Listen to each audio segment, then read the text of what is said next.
morning just to give you a general update on all things DEP. Again, thank you for coming. What I thought I would do is talk a little bit about some of our priority work right now, but I want to frame it in a story. And it's the story of how I got to be Secretary of DEP. When I sat down with Governor Wolf to be interviewed for this job in January, we only talked about two things. Now, for an agency as complex as DEP, that might surprise you. We didn't talk about shale gas. We didn't talk about the Chesapeake Bay. We didn't talk about climate change, pipeline infrastructure, Chapter 78, or any of the other million things that DEP handles every day with such distinction and such professionalism. Governor Wolf and I only talked about transparency and integrity. Now, that to me was a thrilling conversation to be having with an incoming governor, especially when I'm the job applicant for an agency as complex as DEP. But I think that conversation really illustrates the kind of man the governor is, the kind of governor he is, the priorities of his administration, and clearly his expectations of me in leading DEP. And I take not only inspiration from that conversation, but also some great comfort, because I know that the women and men of my agency bring those two things to work with them every single day. And it's really my job to help them live those two values every day. And really, we have been focused on transparency and integrity at DEP since January. And I want to show you how we are doing that by just talking about some of the things that are going on in the agency. First, obviously, is Chapter 78. We are in the midst of a process that started about 4 years ago to update the Commonwealth's regulations on both conventional and unconventional natural gas development. It was called for by Act 213, Act 13 of 2015. And we are in the home stretch of that effort. We have conducted 12 public hearings, talked about transparency. 12 public hearings and accepted over 30,000 public comments in the process of developing this regulation. We took the extra step of going to an advance notice of final rulemaking. So the process has been one of integrity and one of complete transparency. And we are responding to the comments that we received from the industry, from the public, in designing a set of reasonable, balanced, and incremental improvements to the way that the Commonwealth regulates natural gas development. And we are on track to deliver that final regulation to the Environmental Quality Board in January of 2016. And staying on track, it will be finally considered by the Independent Regulatory Review Commission in April of next year. So it is something that has been a long time coming, but we are confident that it will provide substantial additional protections for public health and the environment, and ensure that we meet the governor's call for responsible development of this immense natural resource for Pennsylvania. And really following along with that is something that I'm sure you're all familiar with, is the governor's Pipeline Infrastructure Task Force. It's part of the whole cloth of ensuring responsible development of natural gas resources in Pennsylvania. And as you may know, we are in the midst of an infrastructure boom in Pennsylvania. Over the next 10 years, we will probably see somewhere between 25 and 30,000 miles of gathering lines and at least 4,000 or 5,000 miles of interstate pipelines developed in Pennsylvania. This infrastructure and the compressor stations that accompany it will literally touch every single county in the Commonwealth over the next decade. And we have got to plan for the orderly development of that infrastructure and do it in a way that allows us to reap the economic benefits. There are literally tens of thousands of jobs at the ends of these pipelines that the governor is committed to making sure come to Pennsylvania. The more stuff we can make with natural gas in Pennsylvania, the more we can burn it in Pennsylvania, the stronger our economy will be. So the governor is committed to obtaining the economic development resources and benefits of this play, but do it in a way that minimizes environmental and community impact. So he called together in July of this year a Pipeline Infrastructure Task Force. We jokingly, maybe half jokingly, referred to it as the world's largest committee. 48 individuals on the task force and another 110 folks on 12 work groups whose task it is to identify recommendations for best management practices and other suggestions on how we can do pipeline development infrastructure, develop pipeline infrastructure in Pennsylvania in a responsible way to minimize community and environmental impact, and provide a degree of certainty in the permitting process. We're trying to strike that balance and achieve that win-win. And that effort takes as its inspiration some work that actually I led in my previous stint in state government when I was with the Department of Conservation and Natural Resources. You may remember in 2004 when the state's alternative energy portfolio standard was enacted and the wind industry came into Pennsylvania. There were literally no rules for how to site wind turbines in Pennsylvania.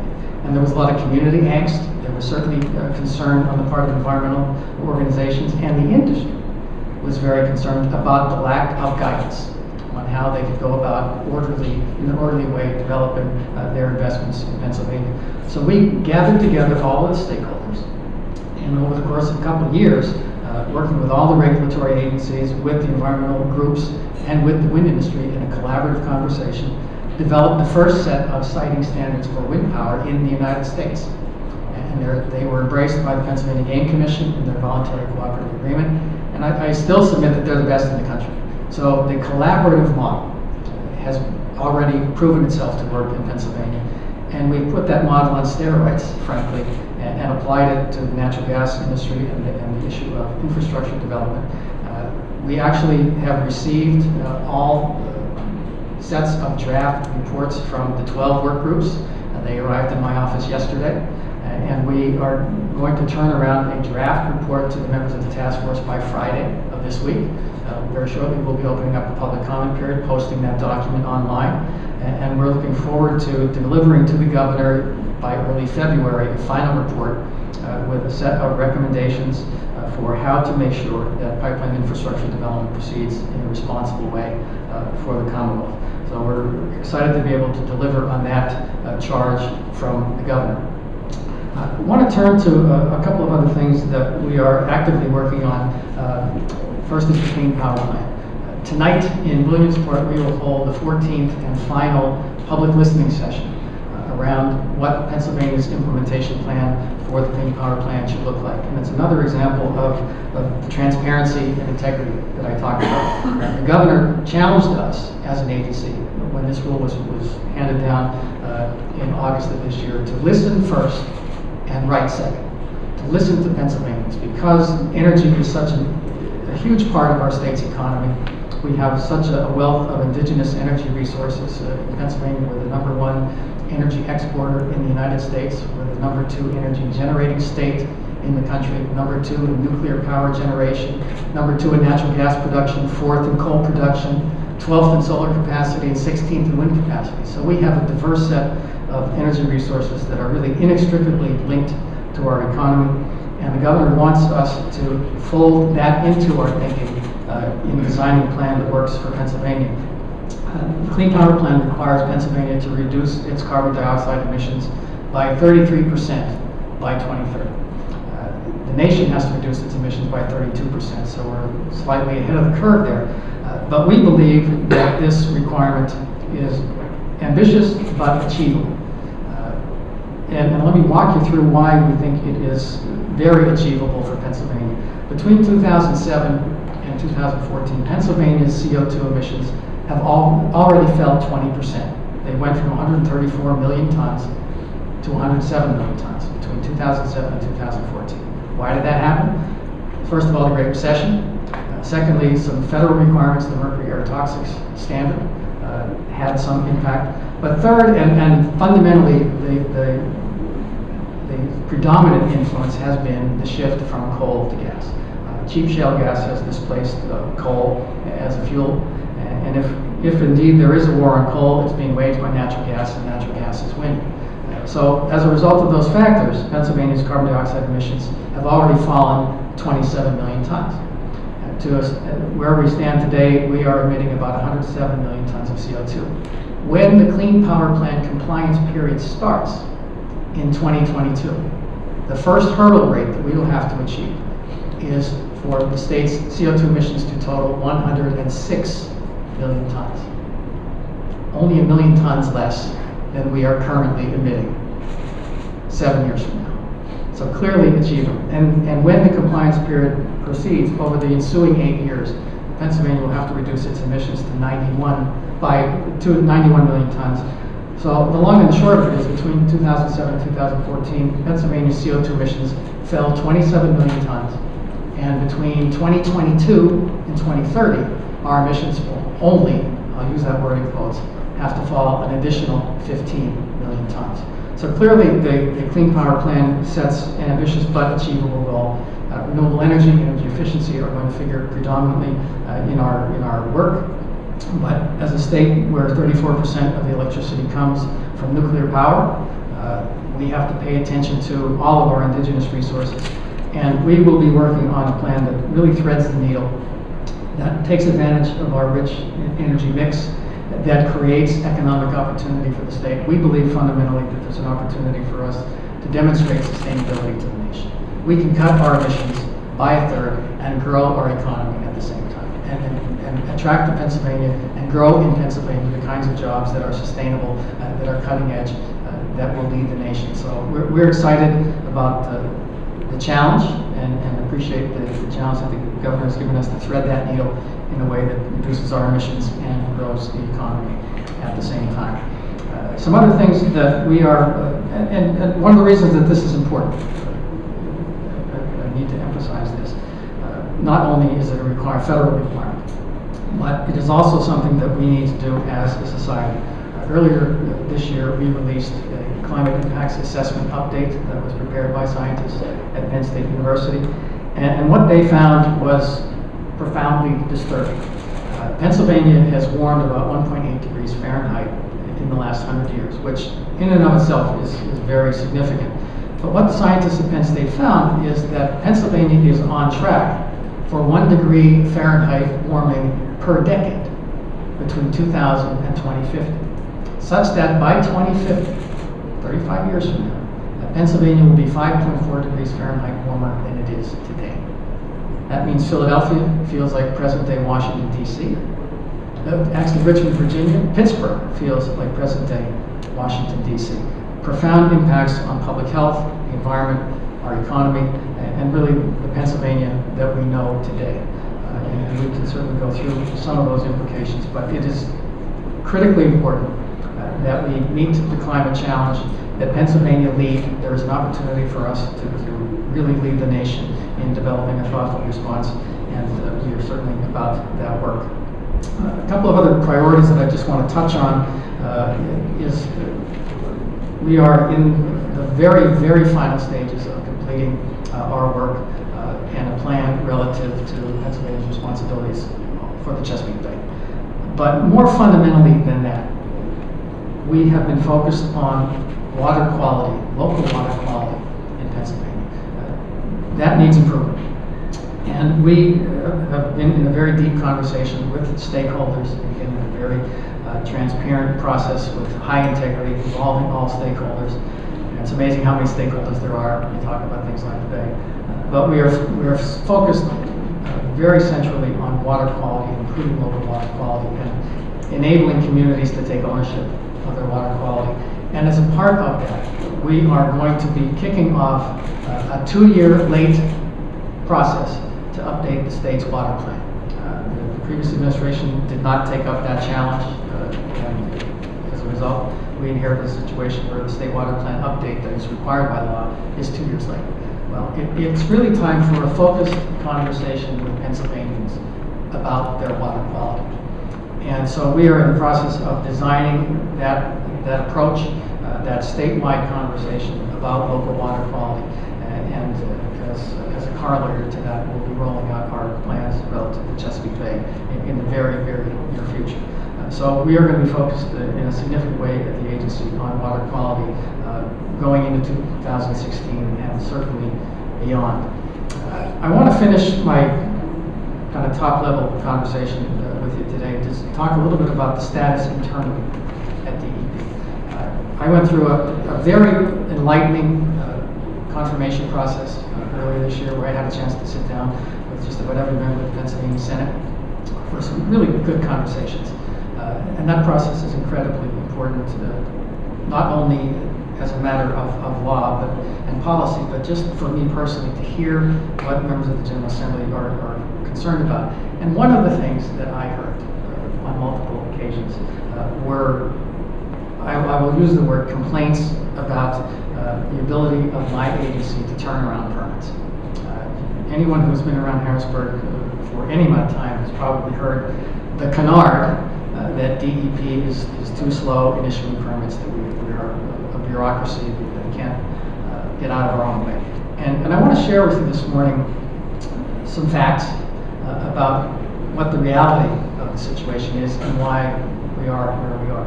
You may recall in 2013, Governor Corbett signed an executive order creating a permit decision guarantee program, where the agency has a certain number of days once an application is filed to complete to turn around a permit. Idea being that we wanted to give the regulated community some business certainty around the process, and that's certainly a laudable goal. Well, we want to be completely transparent, and we're going to start tracking our performance on our website in a way that folks can actually see it. Whether it's a ticker across the top of the website or not, that's for smarter folks than me to figure out. But I want to share with you this morning that when you look at the permit decision guarantee, DEP is currently meeting the permit decision guarantee 89% of the time. It's a pretty good batting average. Not to say that I'm satisfied with it, and I'll talk a little bit about how we want to improve that, but currently we are meeting the permit decision guarantee 89% of the time. Now that's down from about 92% in January due to really an abnormally high number of applications as the economy recovers, and due to a shortage of staff.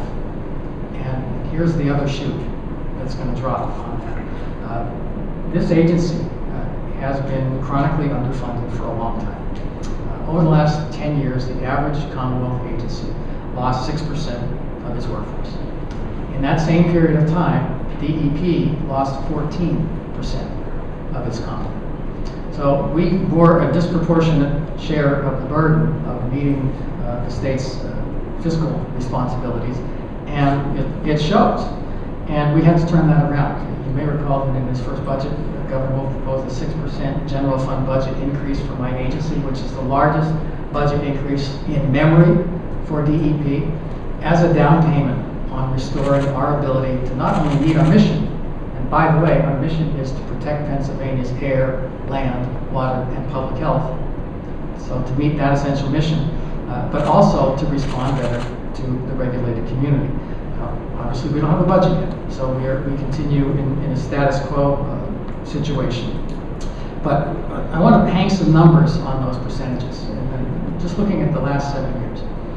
In the last 7 years, DEP has lost 671 positions, and 411 of those are on-the-ground inspectors and permit writers. So it's very difficult for us to turn around permits when we have a lot of empty chairs in the agency, and the governor gets that. There are some other things that we need to do to improve our processes. Just throwing more bodies at any problem is not necessarily the best solution, and the governor understands that. I also want to tell you the story of our technology situation at DEP. We aspire to improve our business processes across the board, be more responsive to the regulated community, enable e-permitting and e-paying. You shouldn't have to write a check for a permit at DEP. You shouldn't have to necessarily file a box full of documents and carry them in to reach a Carson building. We need to get electronic, but we are at a huge disadvantage when it comes to technology. And again, I want to give you some history. In 2004, DEP was judged by the Office of Administration to have the best information technology IT shop in the Commonwealth. We were at the top of the class. Well, we recently had ourselves evaluated again. We did a self-evaluation, and we're probably in the D+ range. And that is not at all a criticism of the women and men in the agency, the contractors that serve the agency. They are doing heroic work. The problem is that they are dealing with 1990s technology. In 2004, DEP's information technology budget was $23 billion. So if you factored in inflation, today it should be $28 or $29 million. Well, our IT budget this year is $16 billion. So it's less than half of what it was 11 years ago when you factor in inflation. We have 1990s technology, and we have got to reinvest in the agency. We have got to do that for a couple of reasons. First, be better able to respond to the regulated community and meet their needs in a 21st century manner. And just as importantly, to be transparent. I think it's been a fair criticism, and folks like the Auditor General has written us up in recent years about the lack of transparency in the agency because we do not have adequate systems to show our work to the public, to demonstrate that we are doing our work with integrity and do it in a transparent way. So we need to fundamentally reimagine our internal information technology capacity so that we can present our work and explain our work and make it accessible and understandable to the public on our website. There's a lot of work that we need to be doing there. We need to invest in that capacity. You've probably all heard about the Governor's Go Time initiative, where we've challenged ourselves to find about $150 million in savings. Well, in order for my agency to be a meaningful player in achieving savings, we've got to invest. At this point, you've got to spend money to make money. We have got to invest in the agency's capacity to serve the regulated community and to serve our citizens and to be a transparent agency. But I want to end my kind of prepared remarks with one other piece of the equation. Because when it comes to judging the performance of DEP and responding to the age-old complaint about how we handle permits and so forth, I have to say that it takes two to tango. So in service of transparency, I told you how we're doing. I need to tell you how the regulated community is doing. We pulled some statistics earlier this year. We looked at a 28-month period from May of 2013 to September of this year. We looked at about 2,600 applications that were filed with the agency under Chapter 102, which is soil erosion and sedimentation control, and our Section 105, water obstructions and encroachments. They're the two big slugs of permitting activity in the agency. So we looked at 2,600 applications, and over 1,000 of them, in fact 39.4% of those applications had completeness or technical deficiencies. They were either incomplete coming in the door or technically deficient. So it is very difficult for this agency to turn around permits when we're not getting quality permits coming in the door. And if we looked at the 47 firms who filed those 2,600 applications and gave a grade like we all got in school, of those 47 firms, 1 got an A, 5 got a B, 7 got a C, 8 got a D, and 26 failed. So 26 got 65% below of their applications coming in the door, complete and without technical deficiency. So we, as an agency, need to do better. And Governor Wolf is committed to enhancing our capacity to do better, to respond to the regulated community. But I will also tell you that the regulated community needs to do better. Because when it comes to permitting, it takes two to tango. So we have a lot of challenges at the agency. These are some of the highlights. What I would like to do now is just open up the floor for questions. Anything that's on anybody's mind. On the pipeline task force, is there any, at this point, surprises or pressing things that you've learned from the meetings you've had so far that are going to be addressed in the draft report? Well, I wouldn't say, Robert, that there's any surprises. We heard at our last meeting from about 27 individuals who were protesting the existence of the task force. I wanted an immediate shutdown of the task force and a moratorium on shale gas drilling. All things shale gas seem to be a very contentious issue in Pennsylvania. And there's too often been a lot of heat but not a lot of light shown on these issues. And what we're trying to do with the task force is really, in a very structured, transparent way, with all stakeholders involved, look at how we can turn the heat down and elevate the practice of the pipeline industry. There are some good actors and there are some not so good actors. So if anything, it's affirmed, I think, the governor's wisdom in convening this group because it's a big issue. It's a big contentious issue. It has the potential for immense environmental and community impacts, and we've got to get it right. We're looking at a decade of infrastructure that will spin across the face of Pennsylvania like a spider web, and as I said, touch every single county in the Commonwealth. So it's a hugely important issue. We've got to get it right. And I'm very confident, based on the high quality work and the amount of energy that 150 people have committed to this effort, that we will give the governor the best report of its kind in the country. I don't know that there's any state in the nation that has undertaken this kind of an effort to plan infrastructure in a smarter way. So I'm hoping that it will really elevate the practice and provide a platform to inform the public and to enable all of the regulatory agencies to do a better coordinated job of handling this development. When you discuss deficiencies in permit applications, can you give us some examples of specific deficiencies that you found? And also, can you talk about past permits that have been approved, whether there were deficiencies there, and whether you're reviewing those applications as well? Well, I'll answer the second part of the question first. If an application was deficient, a permit wouldn't have been issued. That's just the way it works. We are not going to take anything out of the oven until it's baked. So prior to your administration? That is standard DEP policy. If a permit is deficient, it is not acted on until it is technically complete. But what we have learned, I think the biggest thing that I've learned is that, and really surprising to me, is that prior to the advent of the Wolf administration, DEP and FERC didn't talk. We had to introduce ourselves to the Federal Energy Regulatory Commission. There's a whole bunch of agencies that have a piece of the permitting process when it comes to pipeline development, from the Fish and Boat Commission to the Fish and Wildlife Service to the Federal Energy Regulatory Commission, the Army Corps of Engineers, and nobody had ever gotten everyone together in a room to talk about how we work better together. So I think there are immense opportunities to improve the process, to give the industry some certainty as to the process. I'm not going to say that we're there yet, but I think we have identified the path to improve the processing and the planning of these efforts. The corollary to that is we are asking the industry to step up and do a better job of planning and take into account the potential impacts on the environment, the potential impacts on communities. So we're hoping through this kind of collaborative effort, we'll have a tide that will rise and lift all boats, both the governmental side and the industry side, to really elevate the practice. Are there specific examples from the applications that you mentioned of areas where they are deficient? Well, it goes really across the board. Again, there was 2,600 applications, and 39.4% of them were either technically deficient or flat out incomplete. All the boxes weren't filled out.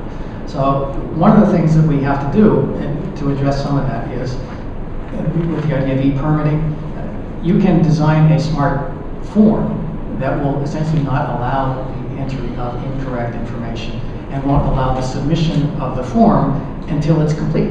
So we want to improve the process. We want to make it as easy as possible for the regulated community to submit a complete application. So again, it takes two to tango on permitting, and we need to be focused on that as an agency. It's an essential function. We touch practically every business in Pennsylvania, and we need to be aware of that. Secretary, regarding the Clean Power Plan, you said you want to use all of Pennsylvania's indigenous resources. How is coal going to figure into this mix, and have the state still make its part? Well, the first thing I will say, Marie, is that we have not done anything in terms of drafting a plan. We are starting at the conclusion of the public comment period on November 12th with a blank sheet of paper and taking to that effort all of the input that we've received over the course of these 14 listening sessions and the 60-day public comment period. But the governor has made it clear that there must be a role for coal.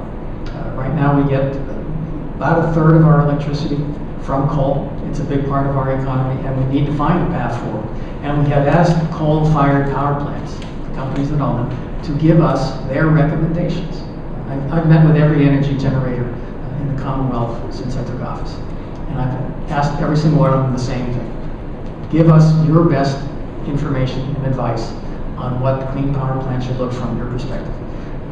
So we are going through all that. We're doing modeling. We are one of 4 states that were selected to participate in the National Governors Academy, Policy Academy, National Governors Association Policy Academy. So we have the advantage of being able to do some very sophisticated economic modeling, looking at impacts on rates and energy reliability and a whole host of other things. The other thing that we are doing is dusting off some work again that is vintage Rendell administration that I led. When I was back at DCNR, we did some of the most advanced work in the country on carbon capture, storage, and utilization. We worked at the time with the Clean Climate Initiative and did a business plan to retrofit 5 coal-fired power plants with carbon capture technology and do a centralized storage facility. And the economics of that were very attractive at the time. We need to dust that work off and take it to the next level. So we are in conversation with, I will say, Pennsylvania's coal industry writ large, and with folks like the Department of Energy, about how Pennsylvania can become the home for carbon capture and utilization technology. But I will say that even under the Energy Information Administration's projections of where the nation will be from an energy standpoint by 2050, even under their modeling, nationally, coal's share of energy generation will still be about 40%. So it is not like the sky is falling. Coal is going to remain a strong part of our energy mix for a long time to come. We would like to extend that, and by doing so, grow Pennsylvania's economy with opportunities for advanced manufacturing. We'd love to be the home for carbon capture, storage, and utilization technology. Why shouldn't Pennsylvania be the home for it with our manufacturing capability, with the university mix that we have in Pennsylvania, and the intellectual heft? So we think there's an opportunity there. Is anyone going to Paris from DEP or state government? To what extent do you think those talks are relevant? No, well, DEP is certainly not going. There's a travel ban. The talks are relevant, and one of the criticisms that you often hear about the Clean Power Plan is that fully implemented it will only reduce global temperatures by 1/10 of a degree. That's not the point. This nation needs to show international leadership, and it's the Clean Power Plan that has brought China to the table, brought other nations to the table in a serious way to talk about lowering global emissions. The United States has an obligation to lead. We in Pennsylvania, I think, have the opportunity to lead, not only show the way, but grow our economy at the same time. Regarding the Chapter 78 regs, you've gotten a lot of pushback from the industry about how that's been handled, and you didn't get the endorsement of your advisory boards for your regs. What would you say to that? I mean, I know DEP said we don't need their approval because they're advisory, but when you talk about transparency and integrity, don't you want the support of these people who are supposed to advise you? Well, having the support of an advisory group is not a component of transparency or integrity. Involving them in the process is transparency and integrity. When you look at the criticisms such as they are, they're non-substantive, they're procedural. And at some level, refuge and procedures is the last refuge in this country. They can't figure out a way to criticize us other than to try to tie us up in terms of procedural questions. We have not gotten substantive comments. This agency has done this the right way. We have split the regulations. We've taken into account the very distinct needs of the conventional community. We are addressing the larger questions of unconventional natural gas development. What we are proposing is balanced and incremental and reasonable and absolutely necessary based on the data, based on the facts on the ground. So I don't know of any regulated entity that would jump for joy at the prospect of additional regulation. So it's not surprising that we're getting this kind of commentary, but a plain reading of what we are proposing shows that it is incremental, balanced, and very, very reasonable. You've mentioned a lot of times about trying to improve the technology in the DEP. You mentioned today about creating a kind of e-permit system. In the past, you've mentioned bringing tablets and electronic devices with inspectors out to the field to improve what they do. How far away are those technologies, and what needs to happen to have them roll out? Well, they're not as close as I'd like them to be. We're very anxious to really change our internal capacity across the board, but because we are starting from such a deep hole, it's going to take a while to crawl out of it. We have developed a strategic plan on where we're going to start, and we can't do everything at once. We're looking at the cost implications. Mobile technology is certainly a very big item on the agenda so that we can get off carbonless forms. And our inspectors go out with a form and check the boxes, they go back to the office, key the data into our antiquated e-fax, which the developer won't even support anymore because it's so old, and then file paper. Tremendously inefficient. So one of the areas for big productivity gains is certainly going to be using mobile technology. We are trying to get that in the pipeline as soon as possible. We're not quite there yet in terms of an expected delivery date, but we're definitely very well into the planning process. Okay. Hi, you mentioned the Auditor General's report. I'm wondering, where is DEP in terms of implementing those recommendations from the Auditor? Well, I think we have implemented the vast majority of the Auditor General's recommendations. There are a couple of key pieces on reporting, for example, and tracking water complaints. We are designing a new electronic complaint tracking system. And the charge that my folks have embraced is once those systems are designed, we are going to get the Auditor General's report out, and we're going to go through it page by page, and we're going to check stuff off. So we're going to triple check and make sure that we take care of every single one of the Auditor General recommendations. They were solid. I think the agency has done a lot of work, and even prior to us coming into office, to address those criticisms.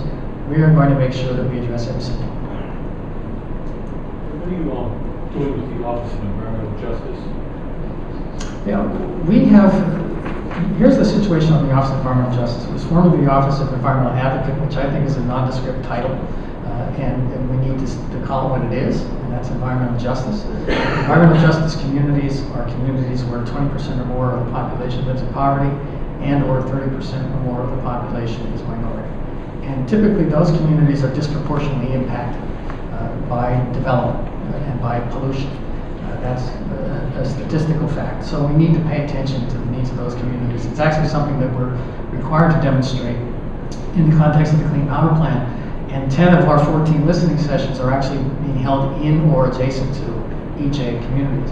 But we found ourselves in a situation when we came into office, very shortly after we took office, the former director of the Office of Environmental Advocate left the agency, took another job, and the last remaining person in that function retired. So for several months, there was literally no one in the agency performing that function. And we have been in a search to find a new director, working with our Environmental Justice Advisory Board. So literally the day before the hiring freeze was imposed, we made an offer of employment to an individual who fortunately accepted. So we now have a director of the newly renamed Office of Environmental Justice who will spend the first slug of his time designing and rethinking the whole environmental justice function in the agency.